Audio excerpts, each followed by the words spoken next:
Hi everyone, Kate Selway from Macquarie EPS here again with some more thoughts on this upcoming 307 field trip to Weekaroo.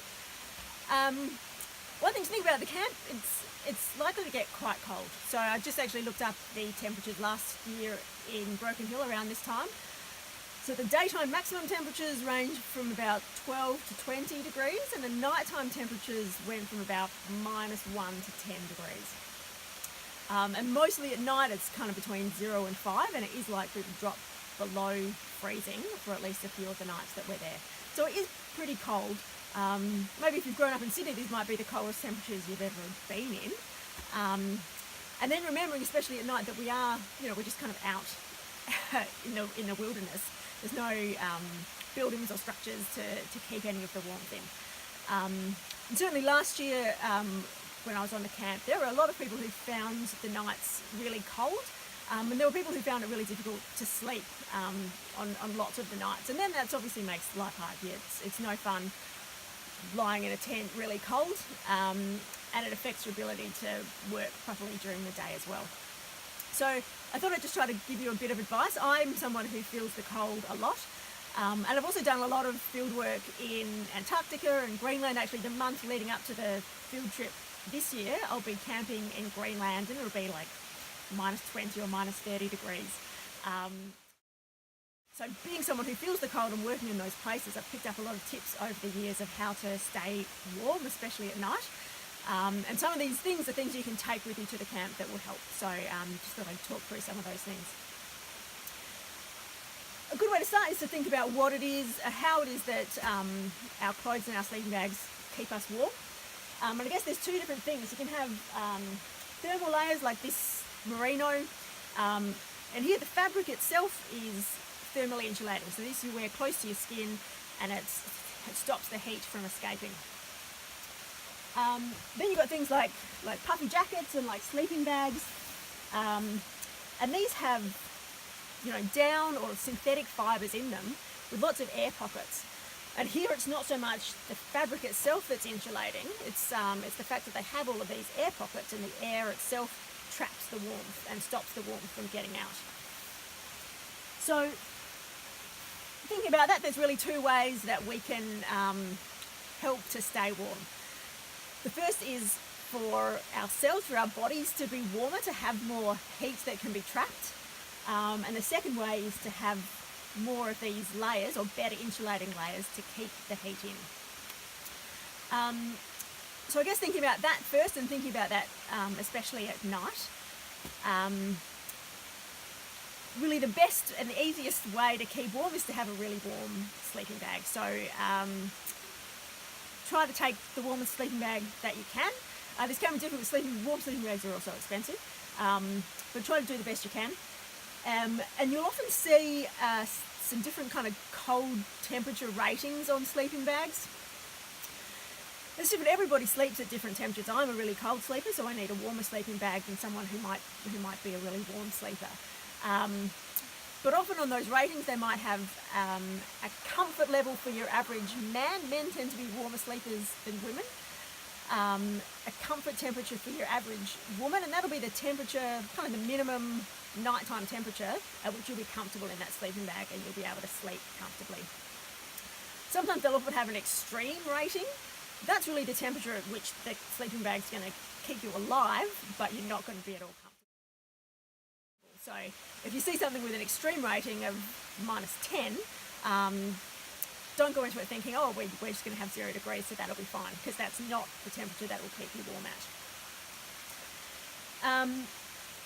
A good way to improve the warmth of your sleeping bag is to use a sleeping bag liner. Like I said in the other video, a polar fleece liner is really helpful. So last year, my sleeping bag's pretty warm, but I was cold on the camp. And I had a polar fleece sleeping bag liner with me, and I think it probably made the sleeping bag comfort maybe 5 degrees colder than it would have otherwise been. And then another thing you can do is wear clothes into your sleeping bag. So especially thermal layers. And if you have a puffy jacket, you can wear your puffy jacket. It's like having another sleeping bag inside your sleeping bag. And a really important thing to keep you warm is a good beanie. This is really the cheapest and easiest and most effective way to have a big effect on how warm you are. So a good beanie that you're wearing during the evening, and then just keep wearing it once you get into your sleeping bag. And similarly with a scarf, that will really make a big difference to how warm you feel. Again, like if you were buying some polar fleece, just buy an extra 50 centimetres of polar fleece, and there you've got a really nice warm scarf for probably $2. The other part of kind of insulating you when you're sleeping is the sleeping mat. So this insulates you from the ground. The ground is cold, but you lose a lot of heat down into the ground. So you want something that really thermally insulates you. And so inflatable mats are a really good way of doing that because the air is thermally insulated. But another way of doing that is just using a couple of foam mats which will thermally insulate you from the ground as well. I guess then the other part, that's sort of the things in our sleeping bag that we can use to trap the heat. But the other really important way to stay warmer is to try to have as much warmth from inside of our bodies as well as we can. So there are a few aspects that are really helpful in this. The first one would be to wear, say if you're going to be wearing some thermals to bed, to have them on before you go to bed. And if you're sitting around the fire in the evening, already have those thermals on so that you're not going back to your tent, getting out of your warm clothes, putting cold clothes on, taking that warmth out of your body, and then getting into your sleeping bag. The sleeping bag can only trap the warmth that's already in there. If you put a frozen lump of meat into a sleeping bag, it can't keep it warm. It can only trap the warmth that's already there. So if you've got warm clothes on when you're getting into your sleeping bag, then your sleeping bag's trapping that warmth that's already in the clothes. If you've got cold clothes on, there's less warmth that it can trap. And then the other part of that is making sure that you're not too cold when you get into bed. So don't let yourself sit around for too long in the evening, getting colder and colder, because then once you get into your sleeping bag, then again, it doesn't have the warmth there that it can hold in.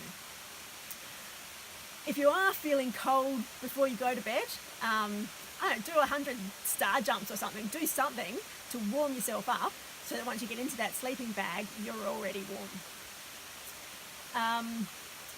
And the other really just the best piece of advice for staying warm is to take some hot water bottles. As I said, this camp is really civilised and comfortable. There's always going to be hot water, boiling water, just at the push of a button. Your sleeping bag is insulating and trapping the warmth that's in there. So if you bring a hot water bottle, that's just an extra warmth in there for your sleeping bag to hold in during the night. It means that you're not going to be cold when you're getting into your sleeping bag. So take even 2 or 3 hot water bottles. It's going to cost $5 each or something, and it'll be so effective for keeping you warm at night. It means that at the start of the night, you've got loads of warmth inside your sleeping bag, and then your sleeping bag can just be trapping that warmth through the night. Yeah, I think that's all of the things I can think of. Actually, one more thing. In terms of your body keeping you warm, is that it needs fuel to do that. Especially on a cold night, your body's burning energy just to keep you warm. So also just make sure that you're eating enough, you've eaten enough for dinner, so that your body has enough fuel to keep you warm during the night. So yeah, take some hot water bottles with you, and then once you're there, make sure you don't get too cold in the evenings. Make sure you're wearing clothes that are already warm when you get into your bed, and try to take as many things to insulate your sleeping bag as possible. Take a good sleeping bag, take a good sleeping bag liner, take a good insulating mat, and just wear a beanie all the time. Thanks.